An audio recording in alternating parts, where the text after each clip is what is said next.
As a starting point, child support is calculated using a state calculator that includes both parties' incomes, the number of children, and if your income goes above what's called an income cap, there are additional calculations that are sometimes done to see if the child support should be higher than the minimum amount. Now, this is a point of major negotiation, major contention in some cases. If you want to have just a general sense of what you may be entitled to or what you may owe, you can go onto the state calculators, which are available for free online, and you can plug in your income, your spouse's income, the number of your children. It will give you a ballpark that is a starting point. But again, I urge you not to think you're definitely getting that amount and not to think that you're definitely paying that amount or only that amount. There's quite a bit more nuance to it in terms of the needs of the children, the kinds of extracurricular activities they're involved in, the type of health insurance you have. So there are a lot more factors to it. But again, as a baseline, you can use one of these calculators to just kind of get yourself in the world of it. Child support can be modified, but be very clear, it's typically not because you don't like the deal you struck. Okay, you can waive modification in your settlement agreement if you and your soon-to-be ex-spouse agree to that. If you're someone who stands to make a lot more money after the divorce, you may or may not want to waive modification to kind of lock in what the incomes are at the time. Child support can always be modified for what's called a substantial change in circumstances. These are the kinds of things that no one would wish for. Serious physical illness, serious job loss that was not voluntary, a disability of some kind, someone has an accident and they no longer can work. Those are the kinds of circumstances that no matter what you've waived in your agreement, it can be modified.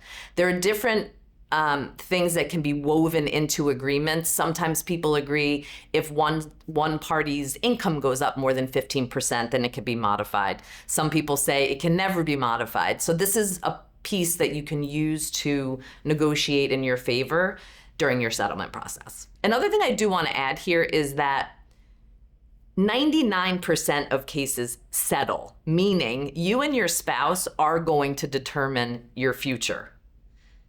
No matter how it looks now, no matter how much you think, your spouse is a narcissist, he or she will never agree, take it to court, we need to fight, etc.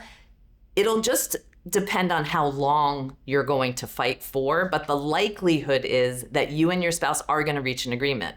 It may be now, it may be in 3 months, it may be on the courthouse steps on the way to trial with your attorneys lugging boxes behind them after you've spent 5 figures or 6 figures on your divorce. That's going to be up to you, but it's good to know at the outset that really only about 1% of cases get decided by the court. So this person who you're ending a marriage with, who you think you can't agree on about anything, you want to start realizing that you will ultimately agree. And then it's like start to ask myself the question, which I did in my own divorce, how long do I want to take if I know I'm going to become part of that 99% resolving, why not do that sooner than later? If child support payments are missed, you do want to act pretty quickly because the process for alerting the court about this can take some time. Typically, you can go in for contempt of court on missed child support payments. There are pretty severe penalties if the court chooses to use them.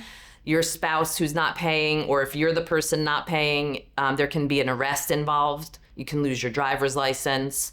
There are all sorts of implications throughout public systems where your wages can be garnished, and you can be sanctioned and fined as well. So if you're not receiving payments you're supposed to, I urge you to act quickly. And if you're not paying, I would do everything you can to pay to avoid additional costs. If you fail to pay, even if it's for a good reason, and your former spouse has to go to court over it, you're likely to have to pay their attorney's fees as well. So you do whatever you can to make those payments timely. If you have any questions about child support, how much you will receive, how much you will have to pay, how you can change it if you need or want to, what to do if payments are not received, and the risks of non-payment, call us at Hannon De Palma. We're experts in this.